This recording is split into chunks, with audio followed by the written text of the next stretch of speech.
Do you feel like you've lost your way? Are you overwhelmed and anxious on a daily basis?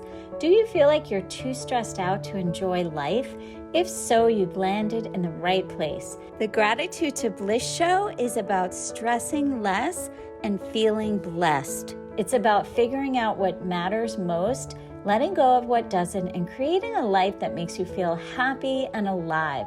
I'm Lorraine Miller, mom, health coach, award-winning author, infertility survivor, and recovering stressaholic. And I'm on a mission to help you overcome overwhelm, improve your health, and find your bliss. The best part? It's so easy to get started. The Gratitude to Bliss show starts now. Hello, and welcome to the Gratitude to Bliss show, the place to be to get your vitamin G. I'm your host, Lorraine Miller, and I am so excited for today's show. I'm going to do something really fun and interview my husband. His name is Daniel, and he's really been the greatest teacher that I have had when it comes to being grateful. He's somebody who has such a positive outlook on life that I thought it would be really great to do a show with him and to kind of, go a little deep into the makings of my husband, Daniel Miller. So let's bring Daniel on. Hi, Daniel. Hi, how are you? Good. I'm in the other room. Oh, So, okay. welcome to the Gratitude to Bliss show. You're my Thank, guest today. So, thank you for being here, for taking time out. I want to ask you, so I've known you for over 20 years and we've been married for almost 18 years. We have an anniversary coming up in I I guess a couple of days. And I have always known you to be incredibly positive. You have been a teacher to me when it comes to gratitude. And I just want to give everyone a few examples of how you've taught me about gratitude without specifically even using the word gratitude. But one way that I've noticed over the years that you are a grateful person is, especially when I first met you and we were hanging out, if I would make you a cup of tea, for example, you would thank me for it. And but you would thank me with such meaning. Like in my family, if someone made me a cup of tea, like we would say thank you, but we would just move on to the next thing. But with you, there was like a little bit more energy behind that. Like, thank you. Thank you for making me a cup of tea. Like you really appreciated it. Another thing is when you wake up in the morning and say good morning, you always say to me, Lorraine, good morning. Are you excited for the brand new day? And sometimes in the beginning, I'd be like, what is he talking about? Like, I'm still waking up here. But over time, like that has really changed how I look at that first time in the morning. Like, I wake up grateful now because I am excited for the brand new day, because I am so filled with gratitude from practicing gratitude all these years and from living with you. And then the third example I have is just your languaging. So I remember so many times feeling stressed and saying, oh, I have to do laundry. Oh, I have to go to the gym. Oh, I have to cook dinner. And you would say, no, Lorraine, you get to do laundry. You get to go to the gym and you get to cook dinner. So that's just who you are. And it feels like it's innate. But would you say that you've always been this way? Or was this something that somewhere along the line you learned? Can you speak a little bit about that? I would say that is not something I learned along the way. I think it's always been innate, and I think it's just kind of the way I was raised, and that's just the way it's always been. And having a attitude of positivity and being able to know that things are going to work out, that things are going to go well somehow. Even if you don't know how, but people say that things work out for me, and they usually do. And I would say, like, even more so with my brother, like everything just, I don't know, he was like the golden boy. Like anything he did just somehow worked out. If he got in trouble somehow, that worked out for him. But it's just always been there. And we talk about. Well, I was thinking about that just today, obviously, because I knew this talk was coming up. But like when you go to like a yoga class, the teacher always starts by saying, "Okay, now I want you all to set your intention for this class." And I always kind of thought, like, well, I'm not changing my intention just for this class. My intention is always to look for the good things and take advantage when they happen. And often, I think that the good things can probably happen to everyone, but not everyone even recognizes that good thing is there. So when you set an intention, you should really just set your intention to recognize, not to look for something, but to recognize when it happens. And you don't know what that good thing is going to be, but I think it's just a attitude of positivity that my parents passed to us.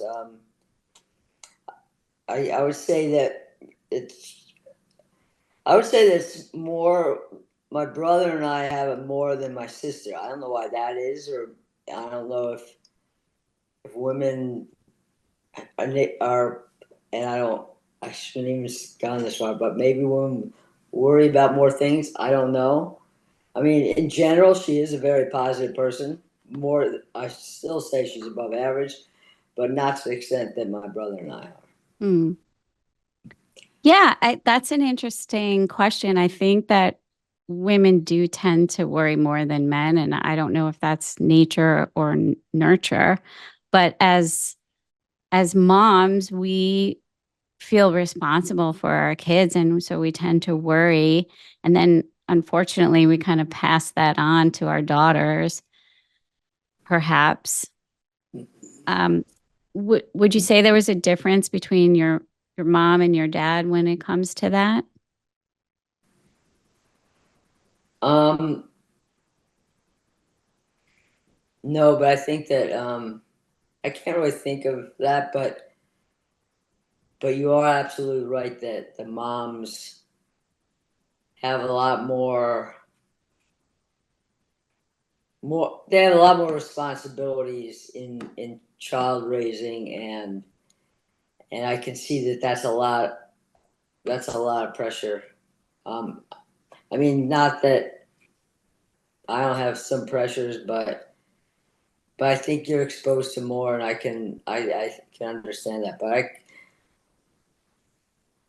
But just think about my mom and my dad. I think they were both very positive, and I can't really say that one was much more positive than the other.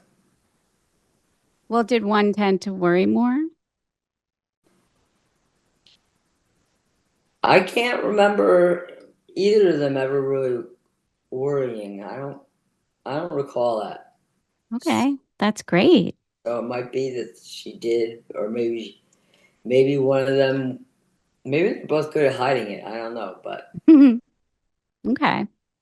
Well, let's talk about what you went through as a child having brain cancer at age 11.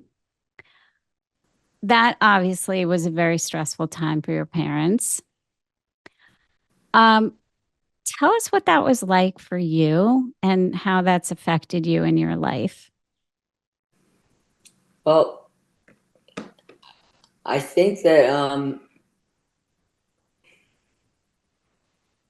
I think that it was just something that happened. I mean, because I had some vision problems before they ever discovered that I had this cancer, and basically it was there and it was affecting my vision, but the technology wasn't sophisticated enough that they could find that that was the reason. And so I had eye problems and I had eye surgery, and it's just what it was. And I don't remember it ever being a big deal. And then, a couple of years later, the technology improved and they were able to find this cancer with a CAT scan. And it was kind of like, okay, you're gonna have to have this surgery. It was never presented as a life-threatening thing, or it was just what it is. And actually, I had another memories. So I had this. I was staying. My room was in New York Hospital, but the surgery was across the street at Memorial Hospital, and there was a tunnel, underground tunnel between the two. So when we were walking to the surgery, so we were in this tunnel. I remember like running around and acting like a 11-year-old, just jumping around and stuff. And my mom's thought it was kind of like, Daniel, you shouldn't be doing that, or this is we're on the way to this. My dad's like, let him run around. He needs. So there was, I guess, an example of my parents acting differently. My dad's like, let him run. He didn't say something like he might not run again or anything like that. But so I don't know why that just came up, Hmm. but yes. So that the surgery part of it was just no. There was never any worries or any kind of fear put in me. Hmm. Um, And and and then of course the recovery and dealing with my new body, I guess, was hard. And I don't know if that's what you wanted to get into, like the teasing and the like 11-year-old kids that didn't know what happened, really just that I was odd looking and so forth. And yeah, so that was stressful. well, But in what way were you odd looking? You lost your hair, right? I lost my hair. I lost all dexterity on my left side of my body, kind of. Um, so and then and of course my face was is still there, but not as bad as it was. It was worse. So I looked odd. I couldn't participate in the things I enjoyed doing, soccer, baseball, whatever. So so everything changed, and I think that just the way I was, that I could deal with most of it and shrug it off, and just try to ignore the negative and continue to look for the positive when it came.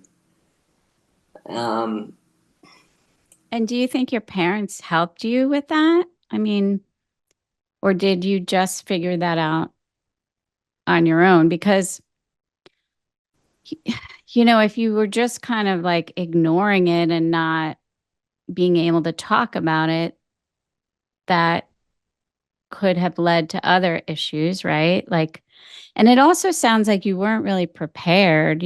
Nobody knew what was going to happen after the surgery. right. So here you are. You think you're just going to the hospital for some surgery. And then next thing you know, your whole life changed. So that must have been traumatic. So how being positive certainly helped, but how did you handle the, you know, how did you what else helped you through that time besides just being a positive person? Was it being around your parents being positive Well, about it? yeah, I mean, my parents were very supportive, and they, like, so this happened in the middle of sixth grade, so I couldn't go to school anymore. I mean, I couldn't really walk, so I couldn't really go to school. But my my sixth grade teacher would come to the house and keep me up with the class and tutor me. And now I don't know if that was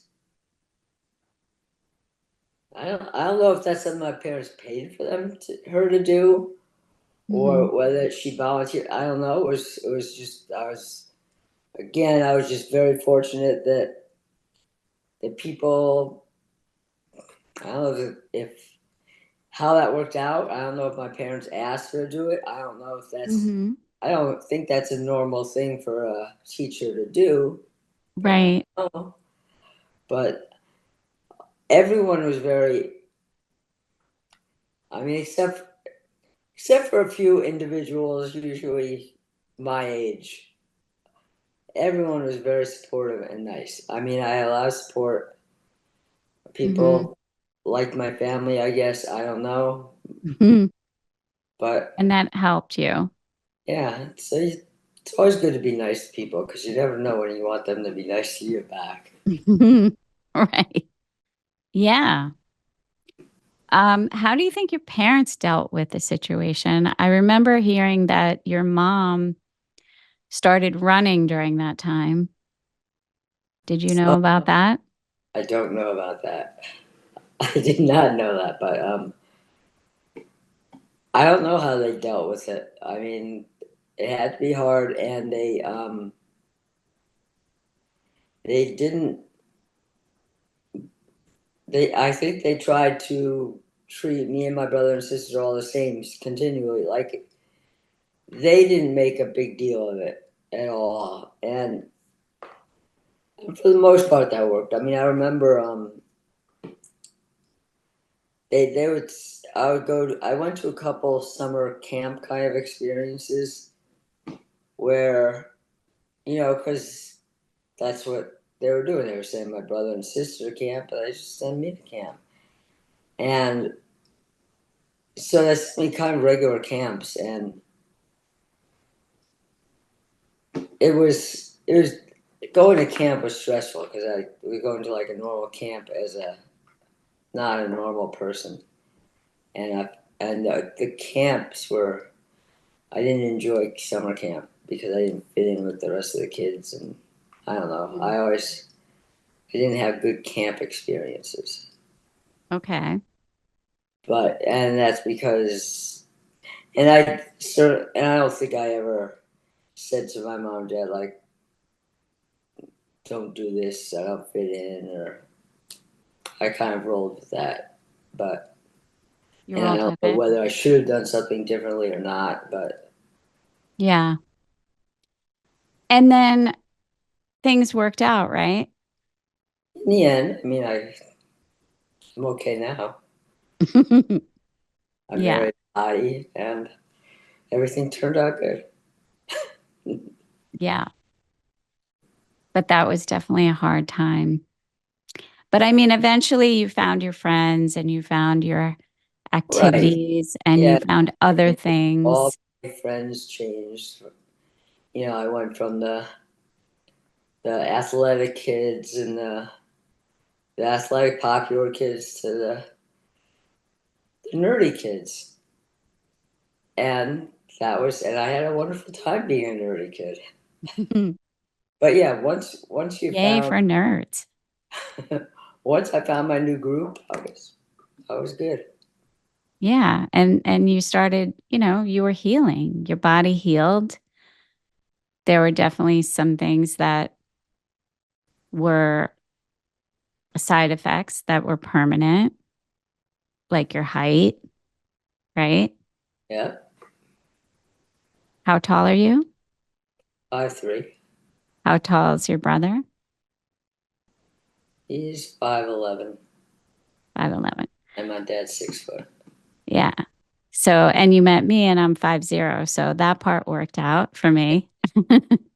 Um, yeah, it's a really powerful story. And I think it's important to share it because I think there's a lot of people going through health issues, a health crisis, and how you think about it and how you move through it, I believe has a bearing on your healing and how well you heal. And the fact that your parents were both positive people and they didn't, you know, because kids pick up on your energy, right? Even though they weren't talking about what they might have been worried about, if they were feeling very stressed and worried about it, you might have picked up on that and sensed that, and it might have affected, your survival. I mean, it was a life-threatening situation you were in. And what a miracle that you're here today. And and you have an 11-year-old boy, right? Well, Yeah. we have an 11-year-old boy. Our son just turned 11. So let's talk about that for a minute because that was a very difficult time for me going through infertility. And one of the things that I struggled with a little bit was that you just seemed so positive through the whole thing. And you just, it didn't affect you as much as it affected me. And that was hard for me. But just tell us a little bit about like how it was for you. And because I know there's a lot of people going through infertility, and we hear a lot from women. Well, we hear a lot more from women now than we used to. It's still a tough subject to talk about, but we hear even less from the men that are going through it. So what was it like for you, and how did you know everything was going to work out? I knew. Um, just trying to think how to start. I just I just knew that there's lots of ways to be happy, and that somehow we would be happy with, even if it didn't work out. And to be honest, I knew I wanted to have a child. I didn't really, but I figured it would be okay if we didn't. We'd be okay. And I didn't really know how much I wanted a child until after I had a child, to be honest with you. Um, but but I knew it would be okay. And I mean, just looking now, like I have a good high school friend who never had kids, and she's always in another country, and she's always looking happy, but that's Facebook, I guess. So I guess that means nothing. Okay, but in any case, I think one of the hardest things for me in that period was how upset you were, and how I can ease that suffering that you were going through, which that was the biggest challenge for me. And I mean, I remember like I would go on long bike rides, and I would go somewhere and I would just call a friend or something and just like and vent how unhappy you were. And not that I was ever looking to get an answer from anyone, but I would say that was the hardest thing for me was, will you ever be happy again? Can you ever be happy again? And that was big. And I, again, I think having a child is probably more important to a woman than to a man because of the way you're built, and that because that's what you're built to do. Mm-hmm. So I Yeah. would say, so that was the hardest thing for me. So would you say there was a turning point when we were going through that? Um, yes, I think there was a few years before Milo was born. So we were kind of in the midst of trying different things. Whether I don't know whether we were in the adoption phase or the in vitro phase, but you started actually seeing a health coach. Do you remember Pam? Of Um, course. and Pamela Rich. and always you were always in a better mood and after talking to her. So when you got into a point of real melancholy, despair, like when you got bad, I would urge you to talk to Pam. And I think she's the one who suggested a gratitude practice. And I think that that was one of the things that really helped in you to realize that there are other things you can do to make yourself happy, and that if you look for the happiness, you can find it. So I would say that was a turning point. When I'd say that's a big turning point. Yeah, in so many ways. I mean, here we are at the Yeah. Gratitude to Bliss show, all because Mhm. of what happened at that time in our life. Right. And it also brought us to having our son. And I think I'm a better parent because I practice gratitude and I bring more positivity to all of that. I So agree. It all works out.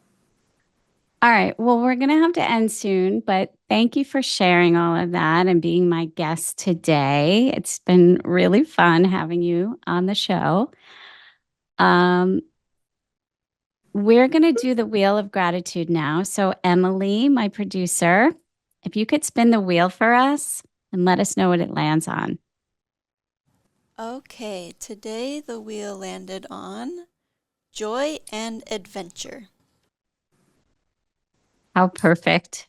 Joy and adventure. So, everyone, just think about what joy and adventure brings to your life and just spend a moment really appreciating whether it's a memory of something you did in the past that was fun, an adventure you went on, something you're doing now, or you might be doing this summer. Really appreciate how experiencing something joyful, something that really excites you, feels like an adventure, really appreciate how that adds to your life. We're going to end now. This is the Gratitude to Bliss show, the place to be to get your vitamin G. I'm your host, Lorraine Miller. Thank you for being here. And remember, I love you. Take your vitamin G. Thank you for listening to the Gratitude to Bliss show, the place to be to get your vitamin G. In today's stressful world, you need an attitude of gratitude to stay healthy and positive. And the vitamin G practice I teach is the best way to make sure you get your daily dose. Join me, Lorraine Miller, every first and third Friday at 12:30 Eastern on Transformation Talk Radio, and let gratitude improve your health, relationships, career, and so much more. Get excited at gratitudetobliss.com. I love you. Take your vitamin G.